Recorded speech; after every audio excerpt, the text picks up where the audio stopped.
အားလုံးပဲမင်္ဂလာပါကျွန်တော်တို့လိတ်ခွန် channel ကနေပြီးတော့ပြန်လည်ကြိုဆိုလိုက်ပါတယ်ဒီကနေ့ကျွန်တော်တို့ပြောပြမယ့်အကြောင်းအရာကတော့ Steel Wire Rope Part 2တန်ကြုံများအကြောင်းအပိုင်း2ပဲဖြစ်ပါတယ်ကျွန်တော်တို့ဒီအပိုင်း2မှာကျွန်တော်တို့ဘာတွေပြောပြသွားမလဲဆိုလို့ရှိရင်ဒီအပြစ်နာစာတွေကိုဘယ်လိုသတ်မှတ်မလဲ wire တွေကိုဘယ်လိုစစ်ဆေးမလဲ maintenance တွေဘာတွေလုပ်ကြမလဲ visual inspection အမြင်အဖြင့်ဘယ်လိုစစ်ဆေးရပြီးတော့ how to judge ဘယ်လိုဆုံးဖြတ်ရမလဲအစရှိတဲ့အကြောင်းအရာတွေပဲဖြစ်ပါတယ်ပေါ့နော်ကျွန်တော်တို့ဒါဆိုလို့ရှိရင် defect လေးနဲ့စလိုက်အောင်ကျွန်တော်တို့ defect တွေကတော့ညာဘက်ကပုံမှာပြထားတဲ့အတိုင်း defect တွေအများကြီးရှိတယ်ပေါ့နော် defect တွေအများကြီးရှိတယ်ကျွန်တော်တို့ဒီရွာအပြင်ကျွန်တော်တို့တွေ့ရတဲ့ defect တွေဆိုလို့ရှိရင်ကျွန်တော်တို့ broken wire တွေ့ရမယ်ကျွန်တော်တို့ crash ဖြစ်တာတွေတွေ့ရမယ် rust တွေ့ရမယ် kink ဖြစ်တာတွေတွေ့ရမယ်တခြားဟာတွေကတော့ကျွန်တော်တို့တွေ့ထားမရှိဘူးပေါ့နော်ပုံမှန်အပြင်စနစ်တကျသုံးမယ်ဟိဆိုလို့ရှိရင်ကျွန်တော်တွေ့တာရှိတဲ့ထဲမှာတော့မပါဘူးပေါ့နော်ဒါဆိုလို့ရှိရင်ကျွန်တော် heat နဲ့စလိုက်အောင် heat ကတော့ဒါကျွန်တော်တို့ wire ကိုအရန်ပူတဲ့နေရာတွေမှာသုံးတာပေါ့နော်အရန်ပူတဲ့နေရာတွေမှာသုံးပြီးတော့သူ့ရဲ့ရှိထိုက်တဲ့ temperature ထက်ပိုပြီးတော့သုံးလိုက်မိတယ်ဥပမာအဖြစ် exceeding 400 degree Fahrenheit 400 degree Fahrenheit တက်ပို့ပြီးတော့ကြော်သွားတဲ့အခါမျိုးလေးမှာဆိုလို့ရှိရင်ဒါတွေကသူ့ရဲ့ core strength တွေကပြောကြလာမှာပေါ့နော်အဲကြလို့ရှိရင်သူတို့10တန်ခံနိုင်ဥပမာအဖြစ်10တန်ခံနိုင်တယ်ဆိုရှင်10တန်မခံနိုင်ဘူး10တန်လောက်ပဲသူတို့သုံးနိုင်တော့ပဲပြီးရင်ဝါတွေပြတ်ချမယ်broken တွေဖြစ်မယ်အဲလိုမျိုးတွေပေါ့နော်ဖြစ်လာနိုင်တယ်ပါတယ် shock damage ကကြတော့second နဲ့ဆိုသလိုလုတ်တီကိုလွှတ်ချတာပေါ့နော် second နဲ့ဆိုသလိုဆွဲမာတာပေါ့နော်အဲ့လိုမျိုးတွေ second ဆိုသလိုဆွဲချလုပ်တဲ့အခါမှာဖြစ်လာတဲ့အပြစ်နာစာဖြစ်ပါတယ်ဒါတွေကတော့ shock dummy ကိုကျွန်တော်ဒီမှာဒီလိုမျိုးပေါ့နော်ဒီမှာတွေ့ရပါတယ် shock dummy ဒါကြတော့ဒီ wire construction ကပြည်သွားတာပေါ့နော်သူ့ရဲ့ငကိုမူလပုံစံအတိုင်းမဟုတ်တော့ဘဲနဲ့ wire construction ကပြည်သွားတာပေါ့နော်နောက်တစ်ခုကတော့ wear ပေါ့နော် wear and tear ကတော့ဒါကတော့ပေါ်တာပဲ့တာစားတာပေါ့နော်ဒါကတော့ long term usage ကြောင့်ဖြစ်တာပါတဲ့အချိန်ကြာအသုံးပြုလာလေးပေါ်တယ်တိုက်တယ်စားတယ်ပဲ့တယ်ပေါ့နော်ဒါကလည်း defect တစ်ခုအမျိုးအစားပါပဲပေါ့နော်ပြီးရင်နောက်တစ်ခုကတော့ overloading ကကြတော့ကျွန်တော်တို့ရှိတဲ့တန်ချိန်ထက်ကိုပိုသုံးတာပေါ့နော်10တန်လောက်နဲ့မှားမယ်ဒီကျိုးတစ်ချောင်းကိုသူက12တန်လောက်သုံးမယ်13တန်လောက်သုံးမယ်15တန်လောက်သုံးမယ်ပေါ့နော်ပထမစချင်းဆိုတော့အရင်တော့မတိတာပါဘူးပေါ့နော်ဘာဖြစ်လို့လဲဆိုတော့သူတို့မှာ safety factor တွေပါတယ်ပေါ့နော်သူတို့သုံးရမယ့် working load limit ထက်ကိုသူတို့က design လုပ်ထားတာကပိုပြီးတော့များနေတဲ့အတွက်ကြောင့်မို့လို့စချင်းမှာတော့မတိတာပါဘူး10တန်မှာ17တန်လောက်သုံးလို့မတိတာပါဘူးဒါပေမဲ့ကြာလာတဲ့အခါမှာသူဒီဝင်ပူထမ်းလာတဲ့အတွက်ကြောင့်မို့လို့ဒီ wire လေးတဖြည်းဖြည်းတော့နာလာပါလိမ့်မယ်နာလာတဲ့အမြသူ့ရဲ့တက်တန်ဒီတဖြည်းဖြည်းကြာလာပြီးတော့နောက်ဆုံးမှာ defect အနေနဲ့ failure ဖြစ်သွားမယ်ဒါမှမဟုတ်လို့ရှိရင်သူ့ရဲ့တက်တန်ကပိုတိုလာလိမ့်မယ်ပေါ့နော်ဒီလိုမျိုးတွေရှိတယ်ပေါ့ဟုတ်ကဲ့နောက်တစ်ခုမှာတော့ဆိုလို့ရှိရင် rust ကတော့ဒါတန်ကြီးတက်တာတော့ကျွန်တော်အများကြီးပြောနေဖို့မလိုပါဘူးဒါကြတော့ကျွန်တော်တို့ရေတွေထိမယ်လေတွေထိမယ်ပြီးရင်တန်ကြီးတက်လာတယ်ပေါ့နော်အဲ့လိုတန်ကြီးမတက်အောင်ဘယ်လိုကာကွယ်ရမလဲဆိုတာကိုလည်းကျွန်တော်နောက်မှာကျွန်တော်တို့ထပ်ပြီးဆွေးနွေးမှာဖြစ်ပါတယ် kink ကတော့ wire လိမ်တာပေါ့နော်ကျွန်တော်ရှေ့က slide မှာပါပါတယ်ရှေ့က slide မှာဟိုဒီမျိုးပြန်သွားကြည့်လိုက်ပါပေါ့နော်ကျွန်တော်ဒီက PowerPoint နဲ့သွားတာအဆင်မပြေတဲ့အတွက်ကြောင့်ရှေ့က slide ကိုပြန်သွားကြည့် kink ပါတော့ kink ကတော့ wire ကလိမ်နေတာပေါ့နော်သူ့ wire ချင်းလိမ်ပြီးတော့ kink ကအဲ့ wire ကပြန်မပြေတော့ပါဘူးအဲ့နေရာမှာကွေးရှိနေတာပါကွေးရှိနေတဲ့အတွက်ကြောင့်မလို့ဆွဲဆန်းလို့ရှိရင်လည်းကားငယ်လောက်လေးအခုံလေးကြံနေတယ်ပေါ့နော်အဲ့ဒါမျိုးလည်း defect လို့ခေါ်သုံးလို့မရ knots ကတော့တွေ့ထားရှိတဲ့ defect တွေတော့မပါပါဘူးဒါကတော့ကြိုးထုံထားသလိုမျိုးပဲသူကအဲ့လို steel wire အထုံးလေးဖြစ်နေတာပေါ့နော်ပုံမှန်အဖြစ်တော့ဘယ်သူမှအဲ့လိုမလုပ်ကြပါဘူးအဲ့ဒါကလည်း defect အမျိုးအစားတစ်ခုပါပဲတဲ့အဲ့တော့ကျွန်တော်တို့sorry ဒီညာဘက်ဘေးကပြထားတဲ့ပုံလေးကတော့ဒါကျွန်တော်တို့ဒီတခြား defects တွေက ဟိုလေးလာတင်တဲ့ defects လေးတွေကိုကျွန်တော် online မှာနေရှာထားပါတော့ဒါတော့ rust ဒီကောင်ကတော့တချို့ diameter လေးတွေကနည်းနည်းမတူတော့ဘူးပေါ့နော်နည်းနည်းဖောင်းတဲ့နေရာဖောင်းခြင်းနေဒီဘေးနားကောင်းလဲရှင်လို့ရှိရင်တိတ်တော့မတူတော့ဘူးဒီမှာဆိုရှင် broken wire တွေရှိမယ်ဒါဆိုလို့ရှိရင်တော့ကျွန်တော်ဒါတော့မီးလောင်တာလည်းတူရဗျာမဲကျွန်းနေရပါတော့ဒီလိုမျိုးကြီးကျွန်းသွားဒါအပူအရန်ပူလို့အရန်ကျွန်းသွားတာဖြစ်လိမ့်မယ်ဒါကြတော့လေတစ်ချောင်းစာနှစ်ချောင်းစာပြတ်ထွက်နေတာပေါ့နော်တစ်ချောင်းစာနှစ်ချောင်းစာဒီလိုတစ်ချောင်းစာနှစ်ချောင်းစာဒဲပြတ်တဲ့အကြောင်းအရာတွေကိုလည်းကျွန်တော်နောက် slide မှာကျွန်တော်ဟိုထည့်ထားပါတယ်ပေါ့နော်။ဘာကြောင့်ဒဲပြတ်တယ်ဆိုတဲ့အကြောင်းအရာတွေဟိုကျွန်တော်ဒီကောင်ကကြတော့ strand တစ်ခုလုံးကပြတ်ထွက်သွားတာပေါ့နော်။ဒီ strand မှာ strand တစ်ခုလုံးကပြတ်ထွက်သွားတာဖြစ်ပါတယ်။ဒါတွေကတော့ဟိုဘယ်လိုပြောမလဲနည်းနည်းလေးလာတရားကောင်းတဲ့defects တွေဖြစ်လို့ကျွန်တော်ထည့်ထားတာပေါ့နော်ကျွန်တော် online ကတွေ့တဲ့ဟာလေးထည့်ထားဖြစ်ပါတယ်။အဲဒါဆိုကျွန်တော်နောက်ထပ် slide တစ်ခုသွားလိုက်အောင် how to check the wire wire ကိုဘယ်လိုစစ်မလဲပေါ့နော် wire ကိုဘယ်လိုစစ်မလဲဆိုတဲ့အခါမှာကျွန်တော်တို့ရှေ့ကကျွန်တော်ဗီဒီယိုရှေ့ကတန်ကျိုးများအကြောင်းဆိုပြီးတော့ပထမဗီဒီယိုတင်ပါတယ်တင်တဲ့ထဲမှာဆိုလို့ရှိရင် wire ရဲ့ wire ကိုဘယ်လိုမှားမလဲဆိုလို့ရှိရင် wire ကိုမှားမယ်ဆိုတိတိထိုက်တဲ့အချက်လေးရှိတယ်လို့ကျွန်တော်ရှိမှပြောခဲ့တယ်ပေါ့နော်ကျွန်တော်ပြောခဲ့တဲ့အခါမှာဆိုလို့ရှိရင်နံပါတ်1က rope diameter နဲ့စပါ wire rope diameter ပေါ့နော် wire rope diameter နဲ့စတယ်ပေါ့နော် 40 mm လား64 mm လား77 mm လား sorry အစရှိသဖြင့်ပေါ့နော်အဓိကတော့ wire rope diameter ကိုတိုင်းရမှာဖြစ်ပါ wire rope diameter ကိုတိုင်းတဲ့အခါမှာဒီဘာနီယာ clipper နဲ့တိုင်းတဲ့အခါမှာတိုင်းပုံတိုင်းနည်းကလည်းဘယ်ဘက်ကsorry ညာဘက်ကပုံကြည့်လိုက်ပါပေါ့နော်အမှားကြီးဖြစ်တဲ့ပုံက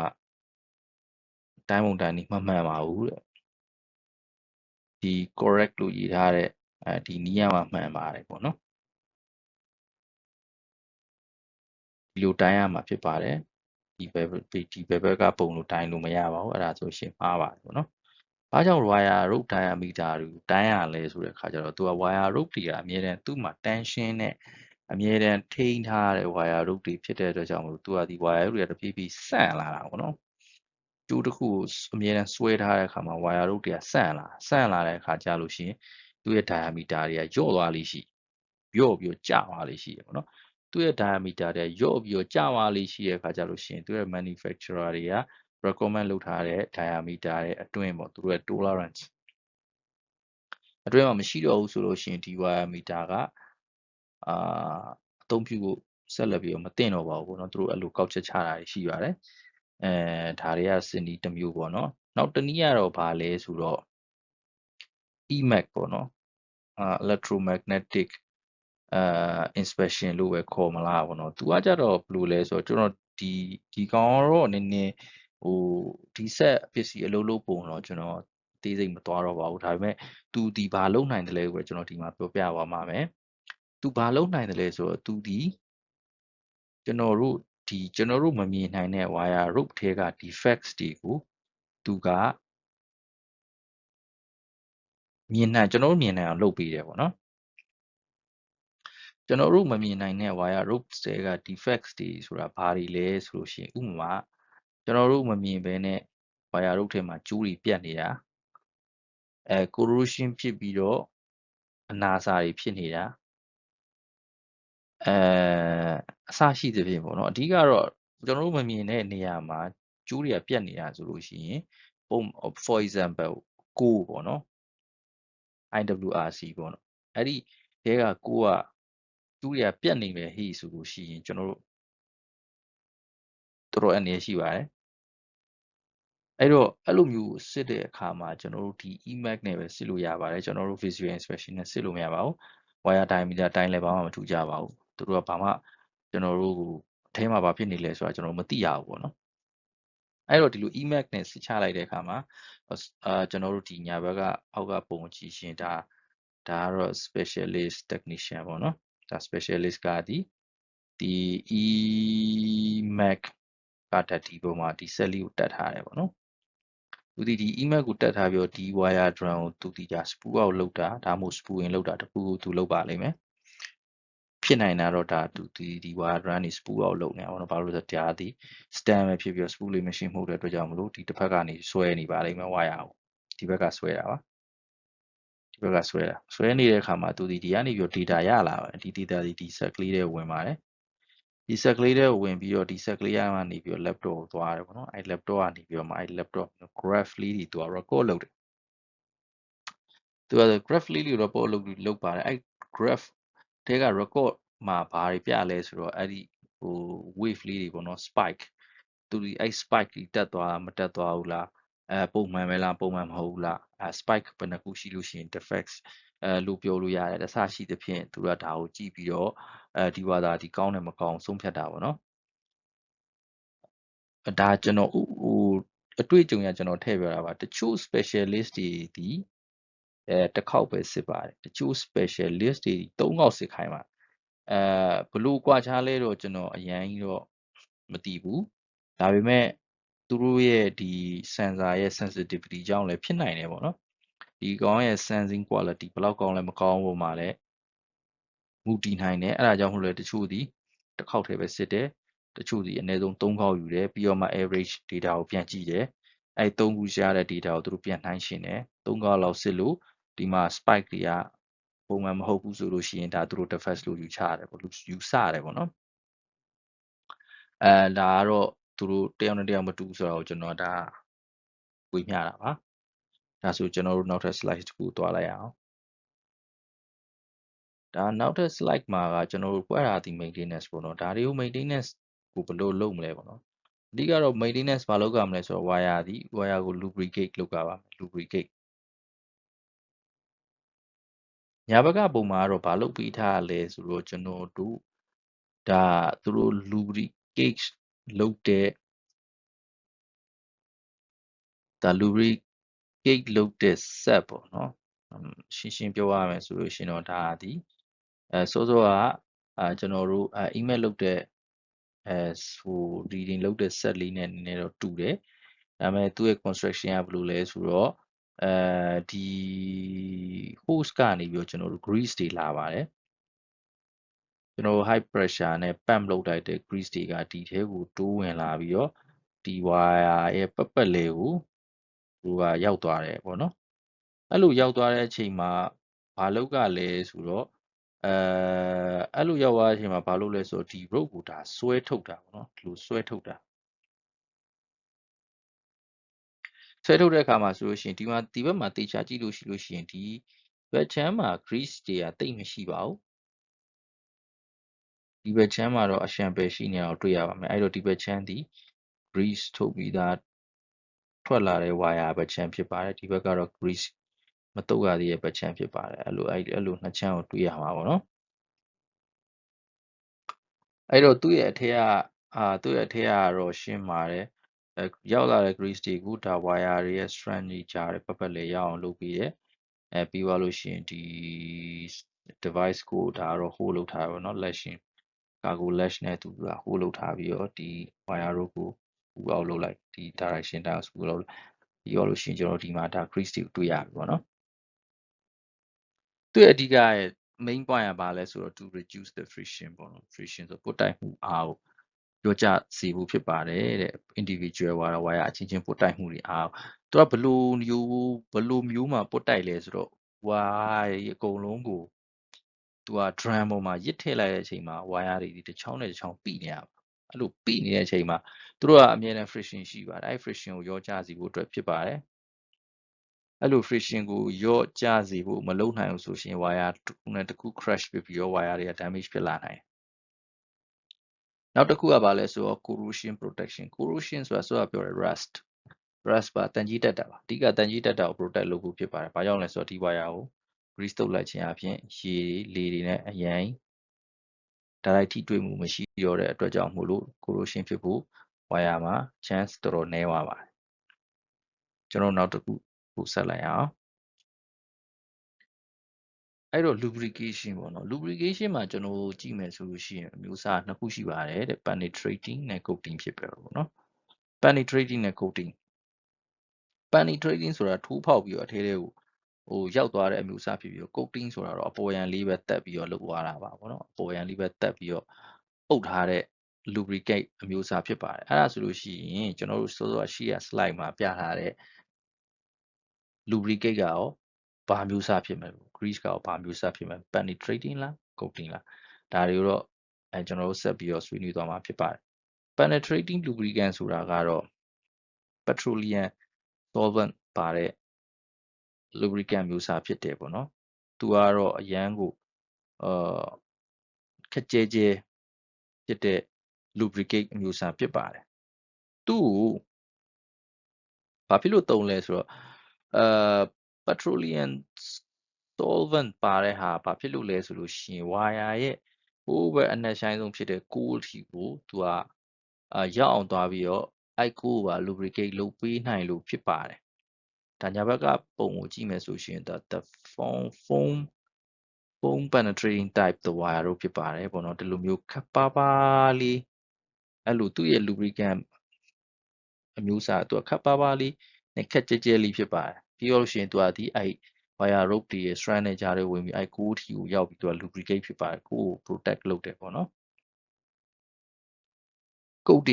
coating ကြတော့သူကတော့ penetrate ကို slightly ရွယ်လုပ်တယ်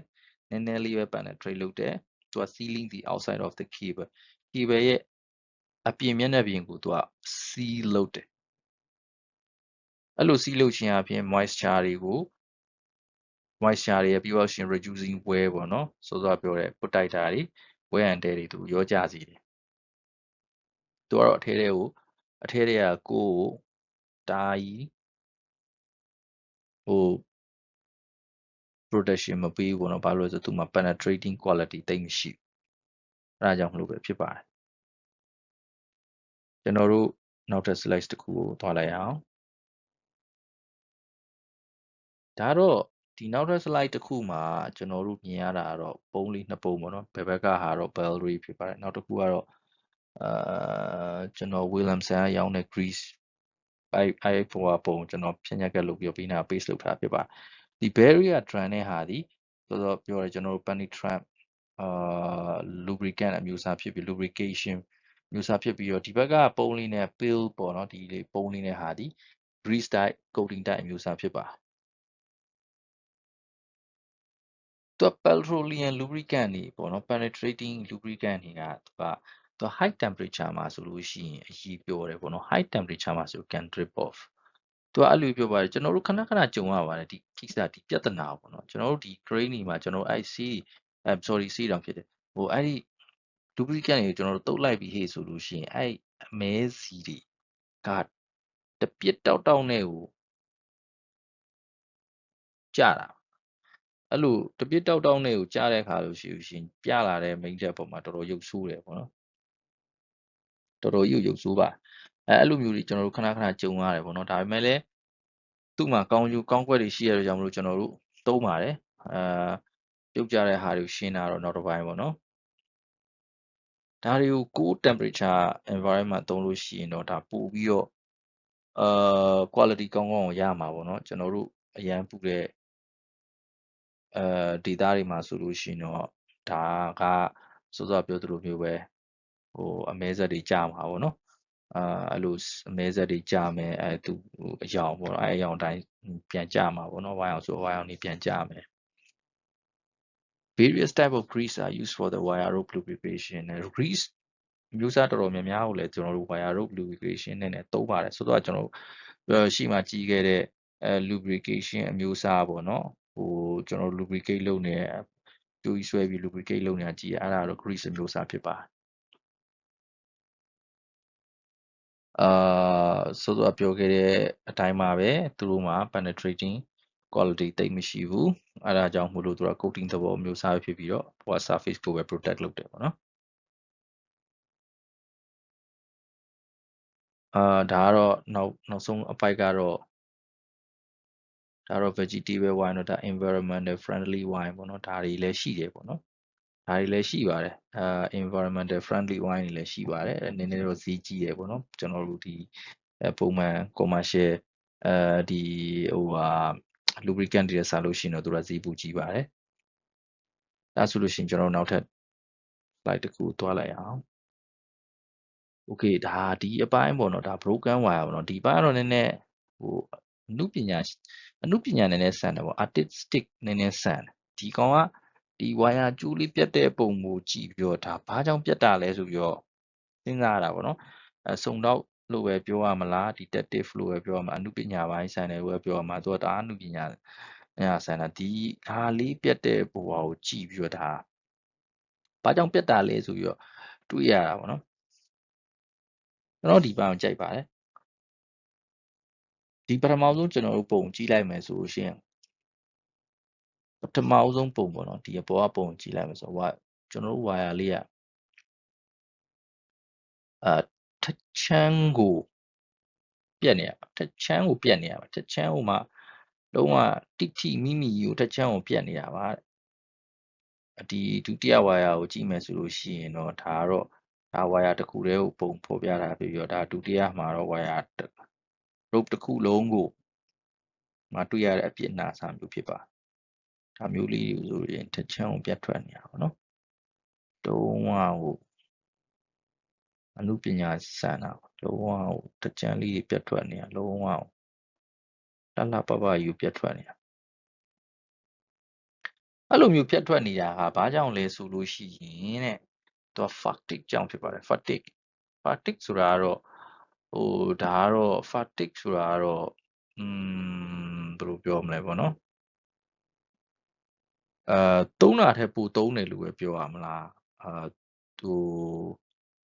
ဟိုဘယ်လိုပြောမလဲဟိုရှင်းပြောရင်သူသုံးရမယ့်တိုင်းတာပမာဏတစ်ခုလွန်ပြီးတော့သုံးမိတာပေါ့နော်ဒီမှာဆိုလို့ရှိရင်ကျွန်တော်တို့ဒီအောက်ကတစ်ပိုက်ကိုကြည့်လို့ရှိရင် repeated bending over the sheet ပေါ့နော်သူက sheaf တွေမှာမှ repeated bending ပေါ့နော်ထပ်ခါကွေးရဲ့wire rope ကိုထပ်ခါသူကွေးတဲ့အခါမှာအဲ့လိုမျိုးဖြစ်ပေါ်လာတာပေါ့နော်သူကလုတ်တယ်ရှိနေတယ်သူပြောတဲ့အနေထားလုတ် normal လုတ်လည်းရှိနေအဲ့ဒါ normal လုတ်ဆိုတာကတော့ပုံမှန်လုတ်ရှိနေတဲ့အနေထားမှာဒီပေါ်မှာထပ်ခါကွေးနေရပါဥပမာ3ခုလောက်ဆင့်ပြီးတော့သူထပ်ခါကွေးထားမယ်ဗျာဒါပေမဲ့အဲ့ဒီ sheet size ဒီပုံမှန်ရှိတဲ့ size တဲ့သေးနေတာဒါမှမဟုတ်ပုံမှန်ရှိတဲ့sheet အရေထွက်တဲ့ပိုများနေတာပေါ့နော်အဲ့လိုမျိုးတွေဖြစ်နိုင်ပါတယ်အဲ့ဒါကြောင့်မလို့ဒီ fatigue မျိုးဖြစ်ပေါ်လာပြီးတော့ဒီလိုမျိုး perpendicular ဒီ square break ဒီလို down တဲ့ပြတ်တာအဲ့လိုပြတ်တဲ့ဟာကိုကျွန်တော်တို့ fatigue လို့ခေါ်ပါတယ် broken wire fatigue ကြောင့်ပေါ့နော်ဒါသည်ကျွန်တော်တို့တန်ချိန်ပိုသုံးတဲ့အတွက်ကြောင့်မို့လို့လည်းမဟုတ်ဘူးဆိုတော့ကျွန်တော်တို့ရှေ့ကပြောခဲ့သလို temperature ကြောင့်ဖြစ်တာလည်းမဟုတ်ဘူးတခြားကြောင့်မို့ဒီလိုမျိုးဒီပုံစံပြည့်ရင် fatigue ဒါကိုကျွန်တော်တို့သိထားမှာဖြစ်ပါတယ်ဒီအောက်ကပုံကတော့တော်တော်ကြီးကိုချီနီဆိုတာပါဒီအပေါ်ကပုံလေးကတော့နည်းနည်းလေးဘယ်လိုပြောမလဲဒါမျိုးဆိုလို့ရှိရင်ဗျာကျွန်တော်နောက်ထပ်ပေါ့ကျွန်တော်တွေ့ကြုံရထပ်ပြောမယ်ဆိုဒါမျိုးဆိုတွေ့ရခဲ့တယ်ပေါ့တီးတီးချာချာဟိုဒါအနီးကပ် wire တို့ကိုကြည့်မှသာလျှင်ဒီလို broken wire လေးတွေကိုမြင်ရတာပေါ့နော်ဒီလိုမျိုးအစတွေထွက်နေမယ်ဒီလိုမျိုးထွက်နေတယ်ဆိုလို့ရှိရင်တော့ဒါကြားတာလွယ်ပါတယ်တွေ့ရတယ်လွယ်တယ်ပေါ့နော်လူ inspection တွေဖြစ်ဒီလိုမျိုးတွေကတော့တော်တော်လေးကိုအနီးကပ် wire တို့ကိုသိချကြည့်မှသာမြင်ရတဲ့ effects ပေါ့နော်ကျွန်တော်နောက်တစ်ခုသွားလိုက်အောင်နောက်တစ်ခုကတော့ broken wire ပဲဒါလည်း broken wire ဒါပေမဲ့သူဒီdrum crash ကြောင့်ဖြစ်တာကျွန်တော်ဒီတစ်ခုကိုပြောပြပါမယ်ပေါ့နော်သူ့ရဲ့ drum crash ဖြစ်လာတဲ့ဖြစ်စဉ်လေးကိုကျွန်တော်ပြောပြပထမတစ်ပုံကြည့်ပါပေါ့နော်ဇလန်ဒီမှာစအဓိကဇလန်ကဘယ်မှာစဆိုတော့ဇလန်ဒီမှာစတာပါစောစောက lubrication နဲ့လည်းအရှိက lubrication နဲ့လည်းဆက်နေပေါ့နော်သူဒီ lubricate ကိုလုပ်တယ်ဒါပေမဲ့ဒီမှာဒါ dry ဖြစ်နေတာ ဒီ lubricate နဲ့ဒါတော့ grease type ပေါ့နော်ကျွန်တော်တို့ဒါမဲမဲကြီးဒါတော့ grease type ဒါကျွန်တော်မှန်းလိုက်တာသူဒီ grease type မျိုးစား lubricate ကိုသုံးထားတယ်ပြီးသွားလို့ရှိရင်ဒီနေရာတွေကပွတ်တိုက်မှုများပြီးတော့ဒါဝါယာတွေအစတွေထွက်ချင်လာတာပေါ့နော်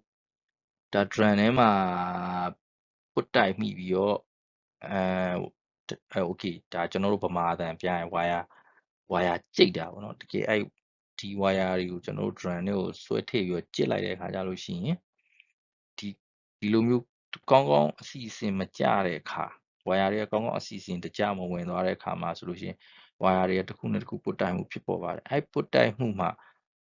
lubricant မရှိတဲ့အတွက်ကြောင့်မို့လို့ပွတ်တိုက်ရင်ねသူဒီအဲ့လိုအစာလေးထွက်လာတာပေါ့နော်ဒါဒီ strand ကဝါယာမှာသူဒါအစာလေးထွက်လာဒီလိုအစာလေးထွက်လာအဲ့လိုအစာလေးထွက်လာချိန်မှာတတိမမှုမိဖဲနဲ့ဆက်လက်ပြီးတော့သုံးမယ်ဆိုလို့ရှိရင်ဆက်လက်ပြီးတော့ကျွန်တော်တို့ဒီဝါယာကိုတတိမမှုပြီးဘဲနဲ့ဆက်လက်ပြီးတော့သုံးမယ်ဆိုလို့ရှိရင်အောက်ကပုံလိုဖြစ်လာမှာအောက်ကပုံကဘာဖြစ်လဲဆိုတော့ဒီကောင်လေးဒီထွက်လာတဲ့ကောင်လေးဒီဒါဒီပြက်ထွက်ကုန်တာပေါ့နော်ဒါဒီပြက်ထွက်ကုန်တာဒီကောင်လေးဆိုလို့ရှိရင်လည်းဒါဒီပြီပြီးတော့ crash ဖြစ်ပြီးတော့ဒါဒီပြက်ထွက်ကုန်တာပေါ့နော်ဒါဆိုရင်ဒါပိရလို့ကျွန်တော်ခေါ်တာပေါ့နော်ဒါတော့ကျွန်တော်ခေါ်တာဒါဆိုပိရဒါပိပြီးတော့ပြက်ထွက်ကုန်တာပေါ့နော်ဒီကောင်ကတော့ဒီလိုပြက်ထွက်တဲ့ပုံကတော့စောစောကလိုမျိုးဒီလိုအစလေးအကြောင်းလေးထွက်လာမယ်ပေါ့နော်ပြီးတဲ့အခါကျမှပွတ်တိုက်ချပြီးတော့ဒါဒီပြက်ထွက်သွားတာဒီလိုတွေဖြစ်ကုန်တာပေါ့နော်ဒါစိတ်ဝင်စားဖို့ကောင်းပါတယ်ဘာဖြစ်လို့လဲဆိုတော့ဘာကြောင့်မှမသိလို့အဖြေရှာလို့မရတဲ့အနေအထားမျိုးတွေမှာအဲ့လိုမျိုးလေးဒါတွေတွေ့ရတယ်ပေါ့နော်ဒါတွေကတော့ specialist တွေအတွက်တော့သူတို့ကတော့ယဉ်နီးမှာပါကျွန်တော်တို့ကြတော့တော်တော်ကြီးကိုတေးသေးချာချာကြီးလိုက်ကြည့်မှဒါကြောင့်ပါလားဆိုသိလာတာပေါ့နော်โอเคတရားဆိုရှင်ကျွန်တော်စာဖတ်လိုက်မယ်ဆိုလို့ရှိရင်လည်းဒါ small drum မျိုး drum ကတီးပြီးတော့ high load ဖြစ်မဲ့ load ကလည်းများပြီးတော့ multiple winding condition ပေါ့နော် multiple layer ပေါ့နော် layer တွေတစ်ထပ်အဲ့လို winding လုပ်ထားတဲ့ drum တွေမှာဖြစ်တာရှိတယ်ပေါ့နော်ဒါကတော့စောစောကျွန်တော်ပြောတဲ့အပေါ်ကလိုမျိုးနည်းနည်းလေးabnormal လေးဖြစ်လာပုံမှန်လေးဖြစ်လာမယ်ပေါ့နော်ပုံမှန်အနေကြတိုင်းမှုတိုင်းထွက်ချင်လာလေးဖြစ်လာပြီးတော့ဒီလိုမျိုးတွေပြီးလာမယ်ပြတ်ထွက်လာမယ်ဒါဖြစ်သွားတာပေါ့နော်အဲ့လိုဖြစ်သွားတာပေါ့ Okay ကြာဆိုရင်ကျွန်တော်တို့နောက်ထပ် slide တစ်ခုဆက်လိုက်အောင်နောက်ထပ် slide မှာကျွန်တော်တို့ကဒါလည်းပြတ်ထွက်မှုပုံစံမှာပဲเนาะဒီမှာတော့ကျွန်တော်အကျယ်တပွင့်ကျွန်တော်ဒါပုံနေနဲ့ကျွန်တော်တွဲတော့မပြတော့ပါဘူးဒါပေမဲ့ဒီကောင်ကလည်းနည်းနည်းတိထင်တိထိုက်တဲ့ပြတ်ထွက်မှုတွေမှာပါတယ်ပေါ့နော်ဒီ broken wire tension လောက်ကြောင့်ဖြစ်တာပေါ့နော်ဒီ axial လောက်ကြောင့်ဒီမှာဒီ wire ဒီ wire rope ပေါ်မှာရှိတဲ့ဒီအလျားလိုက်သွားတဲ့ tension လောက်ကြောင့်ပြတ်ထွက်မှုပုံစံမျိုးပါဒီလိုပုံစံမျိုးကိုဘယ်မှာတွေ့ရမလဲဆိုလို့ရှိရင်overload ဖြစ်တဲ့အနေအထားမျိုးတွေမှာတွေ့ရပါတယ် wire ကို overload ပို့ပြီးသုံးတဲ့အခါမှာဒီ tensile load ကရှိတဲ့ wire rope ရဲ့ရှိတင်တာထက် wire ရဲ့ရှိတင်တာထက်ကိုပိုပြီးတဲ့အခါမှာဒီလိုဆွဲပြီးတော့ပြတ်ထွက်တာဒီလိုပြတ်ထွက်မှုမျိုးကိုကျွန်တော်တို့ဒီ tensile load test သုံးတဲ့အခါကျလို့ရှိရင် sample တစ်ခုကိုဆွဲတဲ့အခါကျရင်ပြတ်ထွက်တဲ့ပုံစံနဲ့အလားတူတူပါအဲဒါကြောင့်မလို့ကျွန်တော်ဒါလေးကိုထည့်ထားတာပေါ့ထည့်ပြီးပြောပြရတာပေါ့နော်အဲ့လိုမျိုးလေးပြတ်ထွက်တတ်တယ်ဆိုတဲ့ဟာဒါလည်းနည်းနည်းစိတ်ဝင်စားဖို့ကောင်းတယ်ပေါ့နော်ကျွန်တော်တို့နောက်တစ်ခုကိုသွားလိုက်အောင်ဘလို့သုံးဖြတ်ချက်ချကြမလဲပေါ့နော် how to ချကျွန်တော် broken wire တွေတော့တွေ့ကြပါပြီတဲ့ဗျာကျွန်တော်ဥမာ6x36ပေါ့နော် wire အားလုံးပေါင်း6x36ရှိရဆိုကြပါစို့ဥမာကျွန်တော်အဲ့ထဲက3ချောင်းလောက်ကပြတ်ထွက်နေမယ်4ချောင်းလောက်ကပြတ်ထွက်နေမှာဥမာတစ်ချောင်းလောက်ကပြတ်ထွက်နေမယ်ဆိုတော့ဒါကို73တင်လားမ3တင်လားပေါ့နော်ဘယ်သူကဆုံးဖြတ်မှာလဲဆိုလို့ရှိရင် manufacturer တွေနဲ့ standard တွေပဲဖြစ်ပါဒီ manufacturer တွေနဲ့ standard တွေကိုကျွန်တော်တို့တိုင်ပင်ကြည့်လိုက်တဲ့အခါကျလို့ရှိရင်သူကဒီလိုမျိုးပေါ့နော်based on the broken number of wire အပေါ်မှာမူတည်ပြီးတော့ဒီ wire rope ကိုဆက်သုံးသင့်လားမသုံးသင့်လားဆိုတာကိုသူတို့ကဆုံးဖြတ်ချက်ချပါတယ်ဥပမာပေါ့နော်ဥပမာဆိုလို့ရှိရင်ဒီမှာ overhead country crane rope type or ဘယ်လိုအမျိုးအစားပဲလာဘယ်မျိုးစားပဲလာ in one rope play one rope မှာ broken wire 12ကျိုးပြတ်ထွက်မယ်ဆိုလို့ရှိရင်ဒါဆိုလို့ရှိရင်ဒီ wire ကိုဆက်သုံးသင့်တယ်လို့မယူဆပါဘူးဆက်မသုံးသင့်ပါဘူးရှင်းပြောဒါဒီ wire ကိုဆက်မသုံးသင့်ပါဘူးဒီမှာဆိုလို့ရှိရင် one strand မှာ4ချောင်းပြတ်ထွက်နေလို့ရှိရင်ဆက်မသုံးသင့်ပါဘူး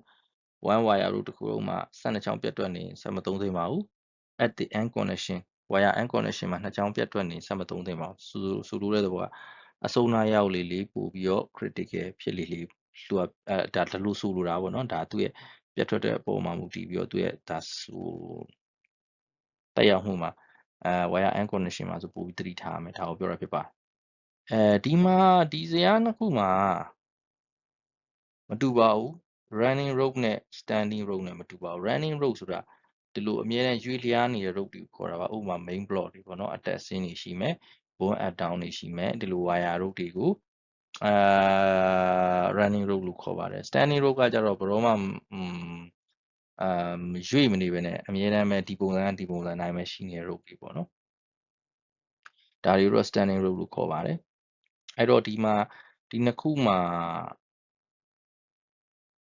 မတူညီပါဘူး broken wire အရေးအတွက်ပုံမှာမူတည်ပြီးတော့ဒီကြိုးဆက်သုံးသင့်မသုံးသင့်ဆုံးဖြတ်ချတဲ့ပုံချင်းမတူပါဘူးအဲ့တော့ဒီအောက်ကဟာတွေကိုဆက်လက်ပြီးတော့ဒါလေ့လာနိုင်ပါတယ်ပေါ့နော်ကျွန်တော် link လည်းချပေးပါမယ်ဒီဟာကိုဘယ်မှာသွားပြီးတော့ကြည့်လို့ရလဲဆိုတဲ့ link ပေါ့နော်ကျွန်တော် description မှာထည့်ပြီးတော့ချပေးပါမယ်အဲ့မှာသွားရောက်ပြီးလေ့လာပါပေါ့နော် okay ကျွန်တော်ဒီဗီဒီယိုလေးကိုကျွန်တော်ဒီမှာပဲကျွန်တော်ရပ်နားလိုက်ပါတယ်ကျွန်တော်ဒီဗီဒီယိုလေးမှာကျွန်တော် online resource တွေအများကြီးသုံးထားပါတယ်ChatGPT Google Amazon ပြီးပါလို့ရှိရင်rope manufacturer တွေရဲ့website တွေမှာဖော်ပြထားတဲ့ standard တွေပြီးပါလို့ရှိရင်နောက်ထပ်သူတို့ရဲ့effects တွေပေါ့နော်အဲ့ဒါတွေကိုဖော်ပြထားတဲ့ website တွေကနေပြီးတော့ကျွန်တော်sharing လုပ်ထားပါတယ်အခုလို့ကြည့်ရှုတဲ့အတွက်လည်းကျွန်တော်ကျေးဇူးတင်ပါတယ်originator အားလုံးကိုလည်းကျွန်တော် credit ပေးပါတယ်အားလုံးနောက်ထပ်ဗီဒီယိုမှာပဲပြန်လည်ဆုံတွေ့ပါမယ်လို့ပြောချင်ရင်ကျွန်တော်နှုတ်ဆက်လိုက်ပါတယ် goodbye